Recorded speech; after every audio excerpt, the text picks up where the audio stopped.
in Olam, as it came out of our digital transformation, we've had enough time to socialize with leadership, some kind of a consensus building, not necessarily approval.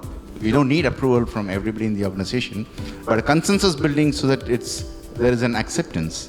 And you could also get talent if the talent is suitable for your venture. Having a clear remit of how much capital you will have to spend for 3 years or 5 years makes it very clear. You have 1 billion, 800 million goes to current businesses, 200 goes to start, that's fine. That's the pros of capital allocation. And in this process, you can't always measure return on capital in case of startups, but you need to experiment. So once that agreement is in place, when you start, of course, it will be a little bit more challenging. But in Olam's case, we have also made it very clear that our venture ideas are not something that's going to improve Olam's businesses in any way.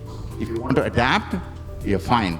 But we are starting ventures, leveraging on some capabilities with the aim to create value on a standalone basis. It might not have any relevance back to Olam. So in Terrascope, the first customer we had was Olam, the carbon measurement platform. Olam is measuring carbon with experts for many years, but we used Terrascope platform to measure Olam's footprint, and it gave it deep insights to Olam's team. Having this type of a consensus building has helped us, so we really don't have those tough arguments about why we should fund new ventures in a large corporate.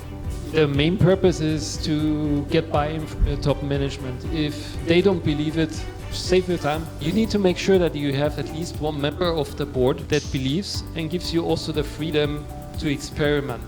There won't be revenue right away, but there will be lots of insights and new mindset changes for sure for the participants of the employees. You're learning a lot about the market, giving them the opportunity to be entrepreneurs and to explore something new rather than doing the daily job. I always saw the people empowered and becoming leaders, real leaders in how to run things, how to do it best, get top management, at least one involved, find partners to do it upfront right, don't try to learn it by yourself, long and expensive, and do what the market needs and not what you think you have in your portfolio and the world needs. And this is maybe the 3 key messages what I would give.